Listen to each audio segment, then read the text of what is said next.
Le coin lecture.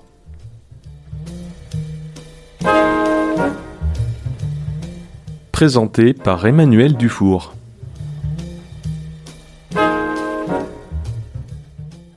Chères auditrices, chers auditeurs, bonjour et bienvenue dans ce 18e numéro du Coin Lecture, l'émission de Radio Libres en Périgord dédiée à la lecture de textes d'autrices et d'auteurs locaux et contemporains. Aujourd'hui, nous allons retrouver la plume de Rolande Moreau, autrice de romans contemporains feel-good et de thrillers psychologiques. Née en 1956 à Arras, elle est professeure et vit désormais à Coué-Bigarroc en Dordogne. Nous allons découvrir ensemble le premier chapitre de son deuxième roman à paraître, intitulé « Danser dans la tourmente », suivi de la nouvelle Matabio. Bonne écoute.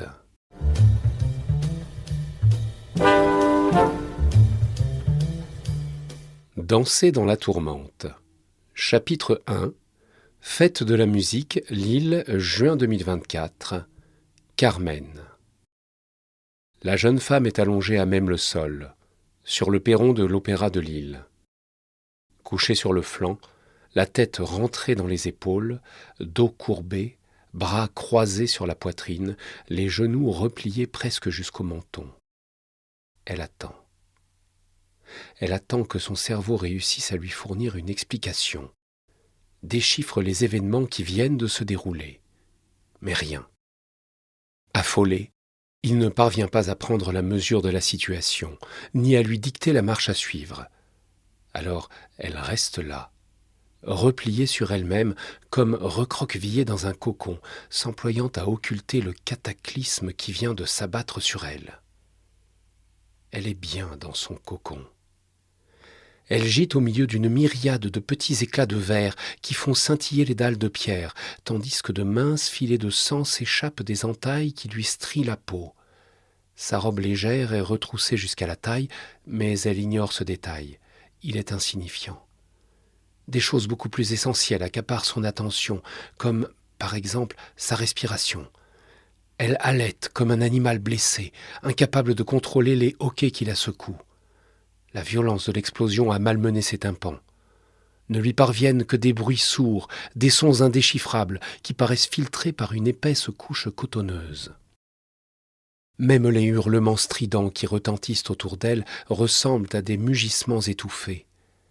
Elle n'éprouve aucune douleur, aucune sensation aiguë. Et c'est cela qui la trouble un peu. Son cerveau devrait lui envoyer des signaux. Pour la rassurer, il devrait dresser un inventaire. Est-ce que son corps est fracassé? Est-ce qu'il fonctionne encore? Où a-t-elle mal? Mais il ne lui fournit aucun indice. Il est comme anesthésié. Le temps est aboli. Depuis quand gît-elle là, prostrée? Elle y resterait bien indéfiniment, dans cette bulle, hors du temps, entre un avant et un après. Si seulement on voulait bien la laisser flotter hors du monde, jusqu'à ce qu'elle sorte de sa sidération, qu'elle se reconnecte à la réalité. Pourquoi cette main empoigne-t-elle son bras pour la forcer à se relever? Elle se sent très lasse et très faible. Le moindre mouvement exige un effort considérable, et elle n'en a ni le courage, ni la force. Elle geint et voudrait qu'on la laisse en paix. Mais la main impatiente ne lui accorde aucun répit. Elle insiste, se fait plus pressante. Elle la secoue, tire de plus en plus fort. Aïe, maudite main! Elle a réveillé quelque chose. À cause d'elle, l'influx nerveux circule de nouveau, et la douleur, aiguë, la surprend par sa soudaineté. Elle essaie de se dégager, mais la poigne est ferme, nerveuse. L'étau se resserre. Bientôt, la jeune femme se retrouve assise. 2 bras passés sous ses aisselles la soulèvent sans ménagement. 1 fois, 2 fois, elle retombe lourdement au sol. À la 3e, malgré elle, elle se retrouve debout, soutenue par une silhouette qu'elle distingue à peine en raison du vertige qui fait basculer le décor autour d'elle. Elle est à 2 doigts de s'effondrer, voudrait qu'on la laisse tranquillement se reprendre. Mais la silhouette intraitable ne lui en donne pas le loisir. Toujours pressante, elle exige à présent qu'elle se mette à marcher. Marcher vite, précipitamment, courir vers l'intérieur du bâtiment, vers le hall dont les dorures et les lustres étincellent de mille feux. Elle obéit. Comment pourrait-elle faire autrement ? Un bras lui serre fermement la taille, l'autre l'incite à s'appuyer sur l'épaule de son guide autoritaire. Elle avance, clopin, fait de son mieux. Mais ce n'est pas assez vite. La silhouette la houspille. C'est presque une torture, cet acharnement. Au moment où le seuil est franchi, un sifflement puissant retentit, et un grand panneau de verre vole en éclats, puis un autre. C'est un tonnerre de feu qui s'en prend à la bâtisse. Une vive douleur lui déchire soudain le dos et lui arrache un cri. Mais la silhouette n'en tient pas compte et accélère la cadence. Elle la hisse quasiment sur son épaule, tourne sur la droite, descend quelques marches. Opération périlleuse pour la jeune femme dont les jambes ne la portent plus. Elle vacille, trébuche et tombe. C'est à présent traînée sur le sol qu'elle parcourt les derniers mètres qui la séparent d'un mur où une porte s'est matérialisée dans un couloir en contrebas. Une double porte, discrète, sur la gauche. Une porte de placard. Les voici à l'intérieur. Il fait sombre. Cette fois, c'en est trop. Son cerveau abandonne le combat. Sa vision se trouble. Tout son corps se dérobe. La pièce où elle est enfermée se met à tournoyer. Avant de s'évanouir, elle a juste le temps d'apercevoir le visage de la personne qui l'a entraînée jusqu'ici. C'est une femme, grande et mince, aux cheveux argentés et aux lunettes cerclées d'écailles noires. Elle reconnaît ce visage. C'est celui de la dame dont elle a partagé la loge pour assister à Carmen.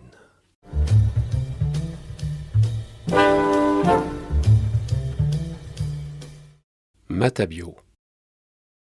Ils étaient venus nombreux. Une colonne s'était formée sur le trottoir, longue file indienne, rangée, tant bien que mal, le long du mur d'enceinte d'un imposant amphithéâtre romain vieux de 2000 ans.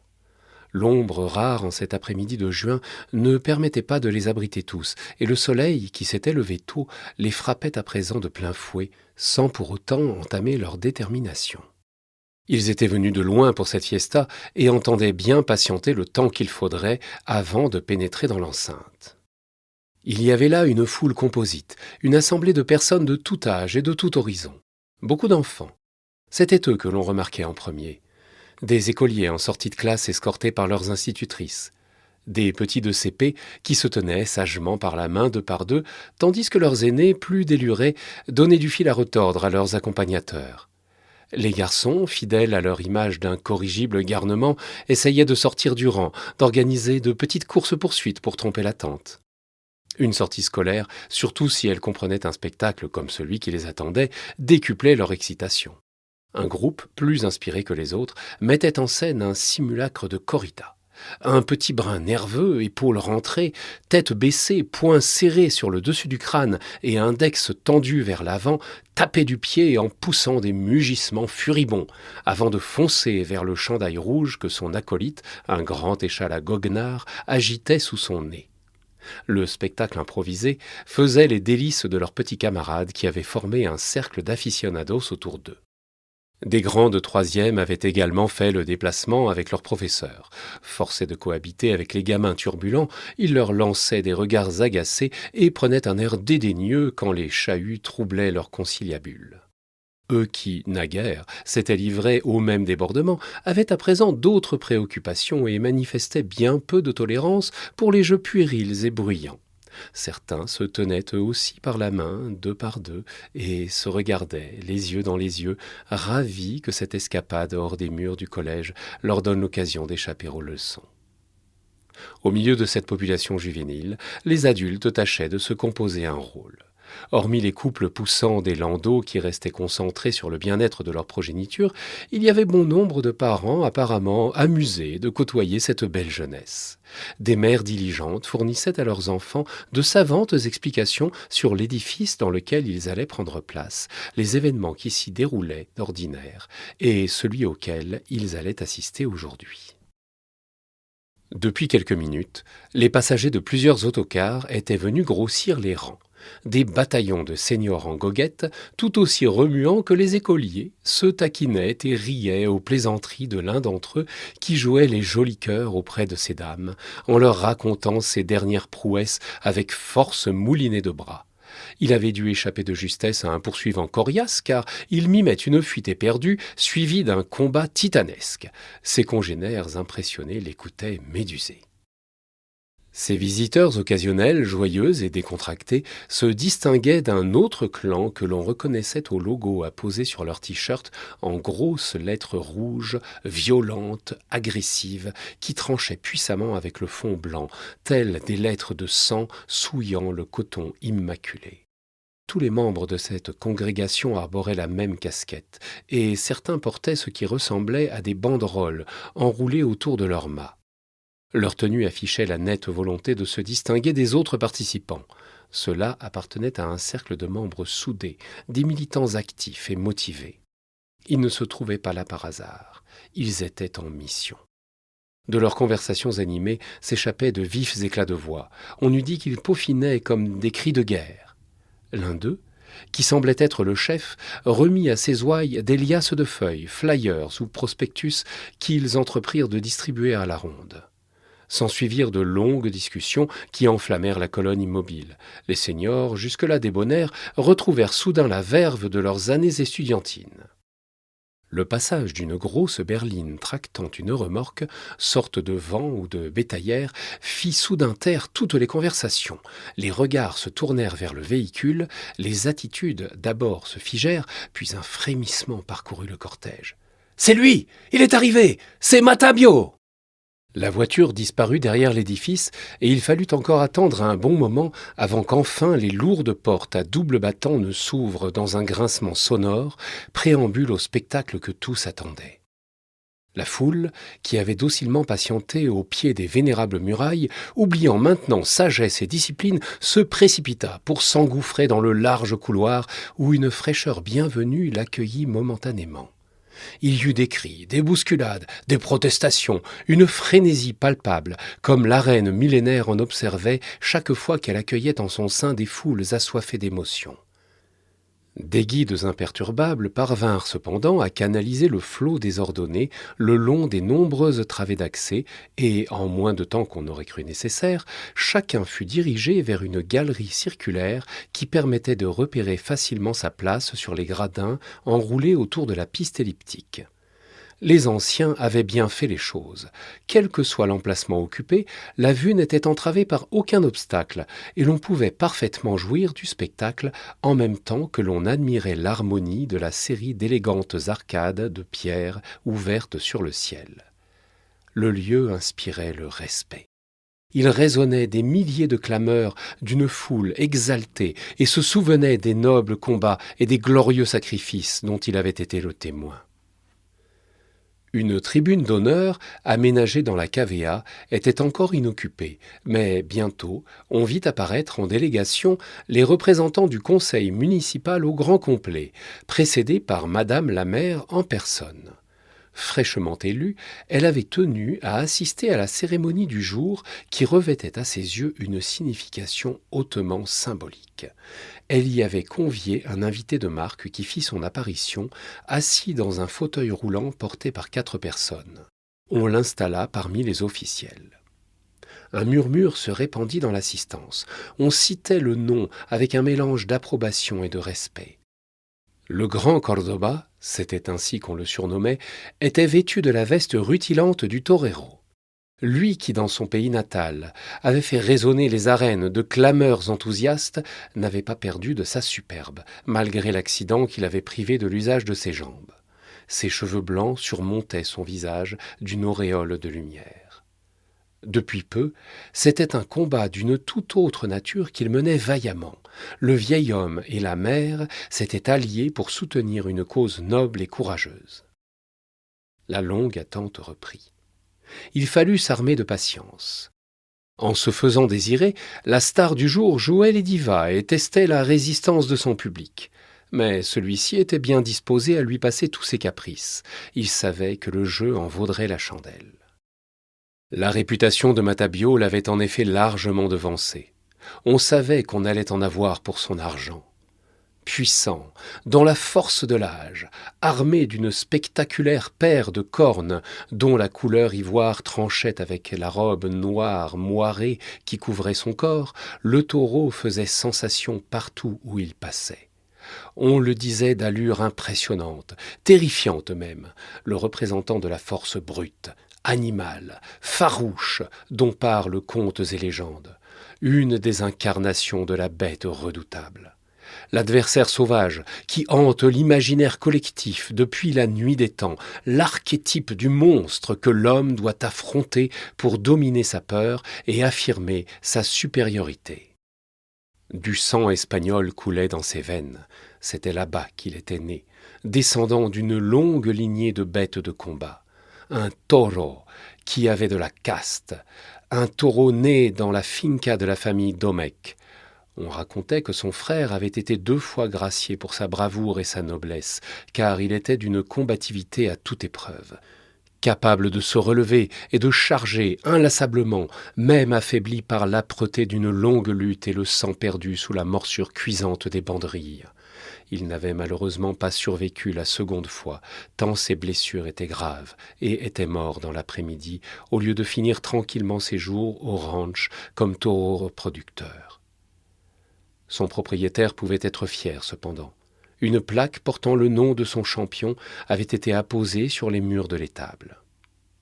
C'était le frère de ce héros valeureux qui était venu ovationner les spectateurs. Aujourd'hui, il allait devoir démontrer qu'il était digne de ses ancêtres couverts de gloire. C'était la première fois qu'il foulait le sable d'une arène. Des coups retentirent derrière la porte de bois qui fermait un accès situé en contrebas de la piste. La foule retint son souffle. Un silence recueilli se répandit dans l'enceinte. Dès que le champ fut libre, une silhouette noire bondit et fonça droit devant elle jusqu'au milieu de la piste, où elle s'immobilisa soudain, tous les sens en alerte. Élégant, fin et racé, contrairement aux mastodontes présentés dans les concours agricoles, l'animal n'impressionnait guère par ses seules mensurations.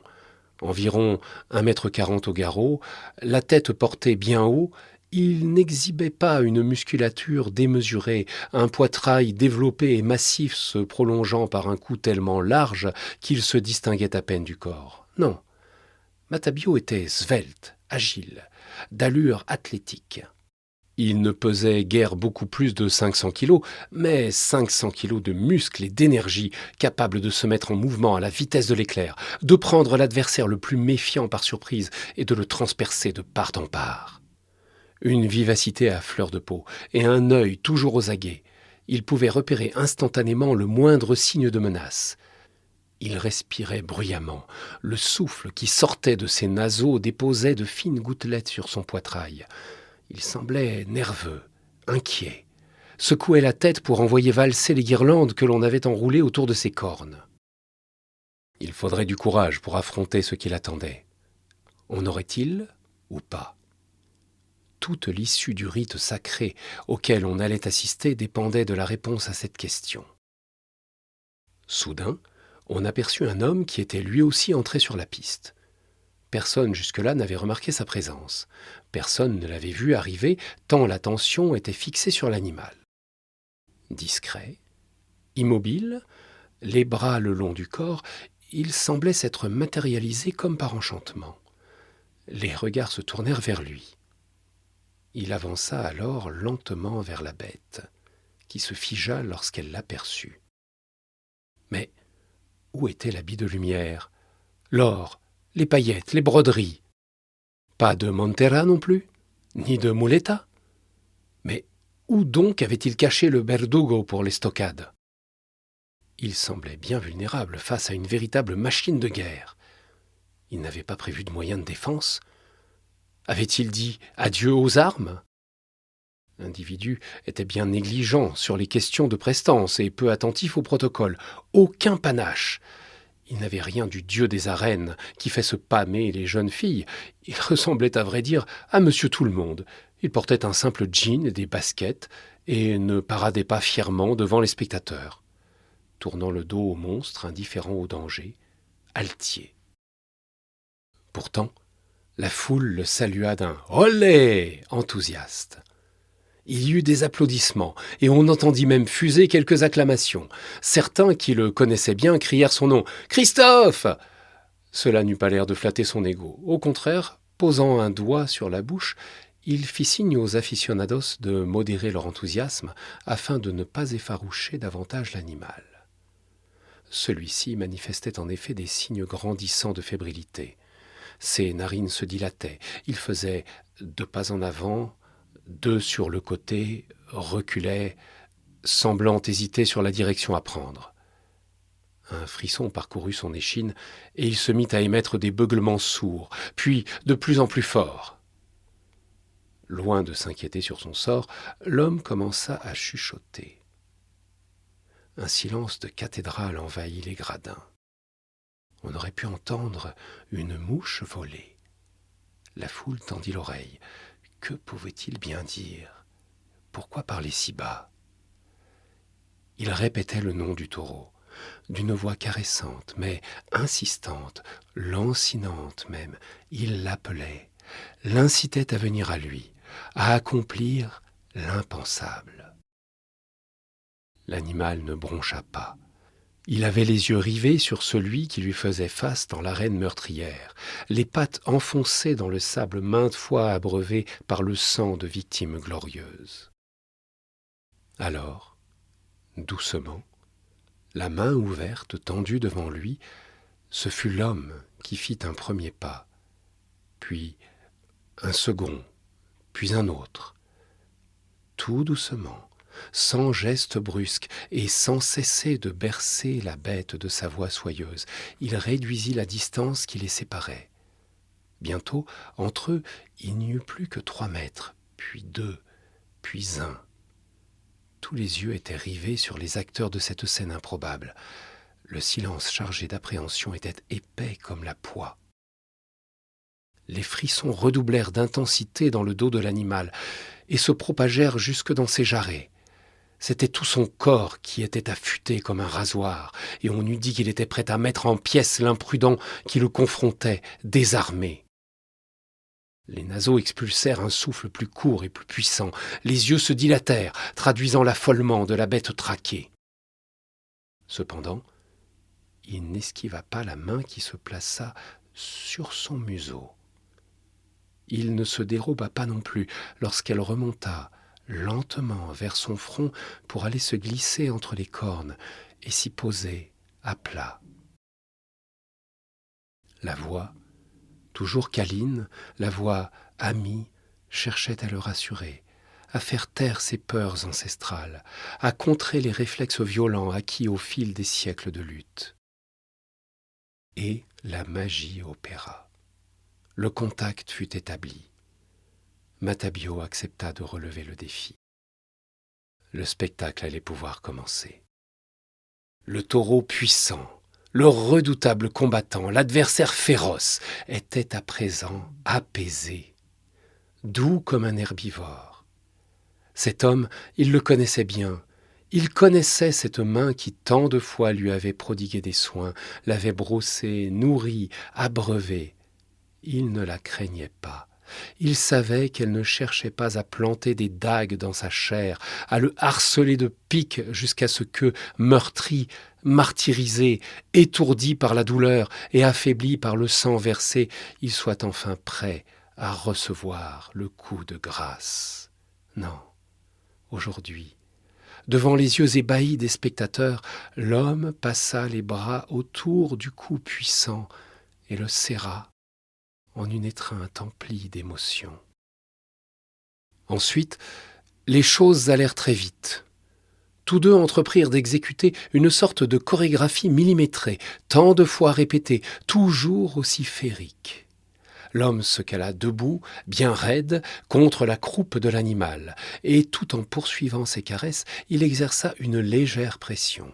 Son partenaire, saisissant la consigne, se mit à tournoyer avec lui, à s'enrouler doucement autour de lui, dans un corps à corps étroit et complice.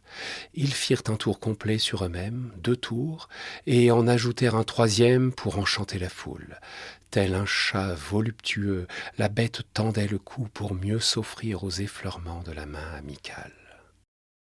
La passe eut un succès immédiat. Un murmure d'appréciation parcourut les gradins. Les écoliers s'étaient mis debout et agitaient de minuscules drapeaux bleus, blancs, rouges. Une petite fille aux joues roses de plaisir battait des mains et criait le nom des héros du jour.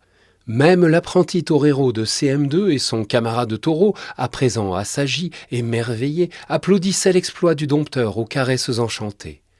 Quant aux collégiens amoureux, ils en profitèrent pour s'embrasser et s'étreindre avec fougue afin de célébrer, à leur manière, la victoire de l'amour et de la tendresse. Le sentimentalisme étant contagieux, les seniors échangèrent des accolades, tandis que leurs épouses essuyaient une larme discrète.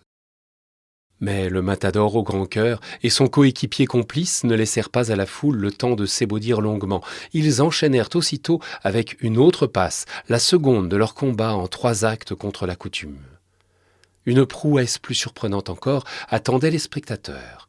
Parlant cette fois à l'oreille de l'animal, l'homme prit la tête massive entre ses mains et posa le front sur celui du taureau qui, connaissant le rituel, mit d'abord un genou en terre, puis l'autre, afin de permettre à son compagnon de grimper sur son dos. Ensemble, ils firent un tour de piste sous les ovations enthousiastes. Ils passèrent sous une énorme banderole sur laquelle les militants de l'association anti-corrida avaient dessiné la silhouette svelte de Matabio aux côtés des lettres rouges sang sur fond blanc de leur logo. Ils saluèrent le triomphe de leur champion en envoyant virevolter en l'air leurs casquettes au cri de « Vive Christophe! Vive Matabio! Viva el toro !» La passe suivante nécessitait l'utilisation d'un accessoire que l'homme avait jusque-là tenu caché sous un morceau de tissu rouge qui pendait à sa ceinture. D'un geste expert et rapide, il l'en extirpa et l'exhiba devant le public ravi. Il s'agissait d'une brosse de crin avec laquelle il se mit à frotter vigoureusement la robe moirée, d'abord le cou, puis le dos et enfin la croupe.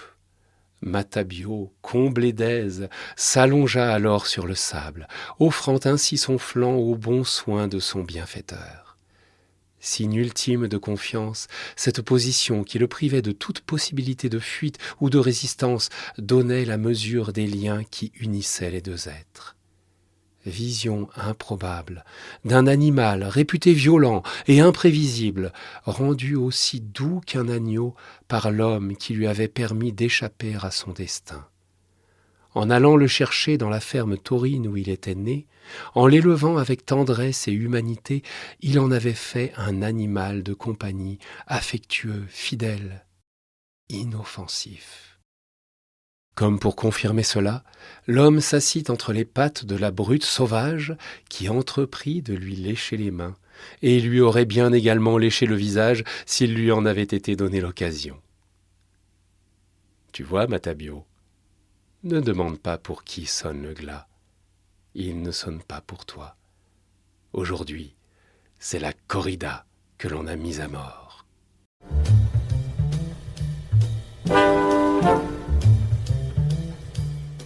Vous venez d'entendre le premier chapitre du roman à paraître Danser dans la tourmente, ainsi que la nouvelle Matabio de Rolande Moreau. Vous pouvez vous procurer son premier roman Vanille fraise, publié aux éditions Maya à la Fnac sur Amazon et sur le site de l'éditeur. C'est tout pour aujourd'hui. Je vous rappelle que vous pouvez me suggérer des textes à lire à l'antenne en me contactant par mail à l'adresse radiolibresenpérigord@gmail.com ou par téléphone au 05 53 46 80 24, où vous pourrez laisser un message en précisant le nom de l'émission, Le Coin Lecture. Merci de votre écoute et à la prochaine fois.